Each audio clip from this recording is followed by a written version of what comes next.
Well, just about a year ago, Sean, we had the Las Vegas Rotary on our show talking about everything they had lined up for the rest of the year. Well, it is that time of year again to have them back and find out how they're staying active during this very unique time we are all experiencing. Yeah, slightly unique, isn't it?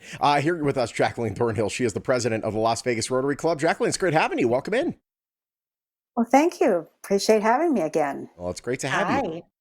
You've really been stepping up during this whole COVID-19 crisis. Before we get into that, let's just talk about the Las Vegas Rotary Club. I think a lot of people see the signs on the road.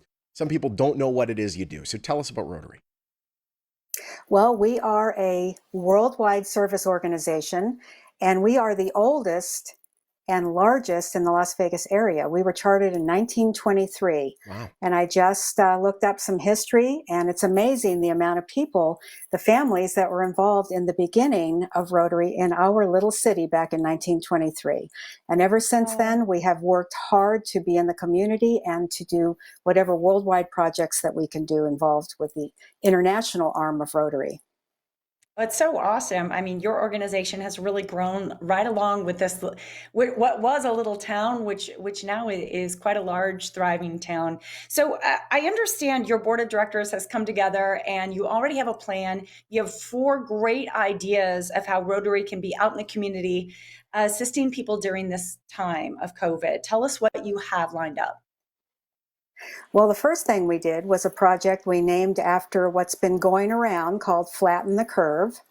And what we wanted to do was help one of our local partners, the Salvation Army, because they were in need of water and masks and also gloves for their volunteers to work with their homeless clients. Mm-hmm. So what we did was put out a call to our partner, one of the Kiwanis clubs in town, and one of the other clubs, the Las Vegas West Club. And between all three of us, we raised enough money to be able to send them so that they can continue to serve their clients in the Las Vegas area. That's fantastic. And you've been helping first responders as well. Incredible work you're doing.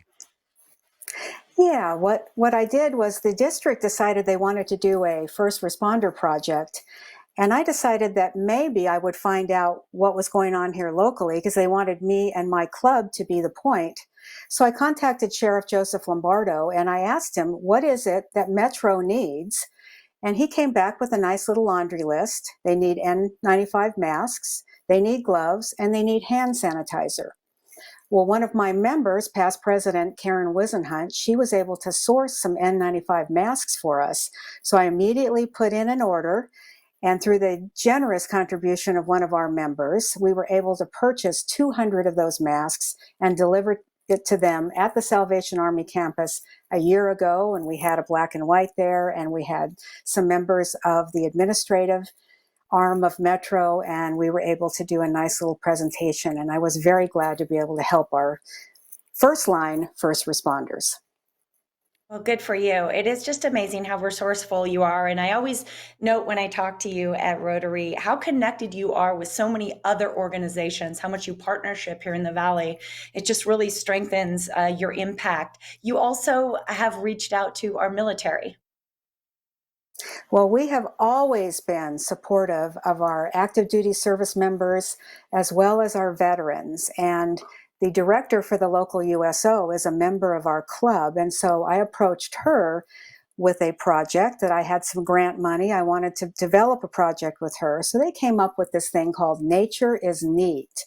And that was to give a little potting a little group of potting soil and seeds and dirt, basically, to the children of our service members out at Creech Air Force Base.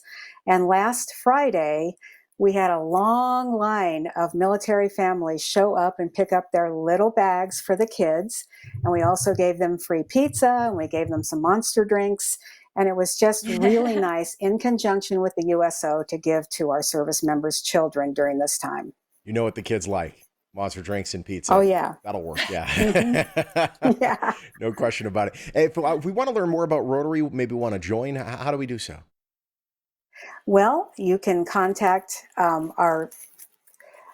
you can go to our website. We'll put it that way, lasvegasrotary.com, lasvegasrotary.com. Excellent. Jacqueline, it's Beautiful. great having you.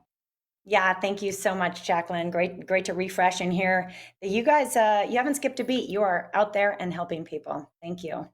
We're out on the front lines and we're happy to do it. And for 97 years, and we'll continue for 97 more if we can. No question. 3 years from now, we're going to say celebrating that centennial. It's going to be a lot of fun. Las Vegas And we have a Rotary. lot of big plans. I'm excited to see it. LasVegasRotary.com if you want to learn more about the group. Incredible stuff they're doing here in the Valley.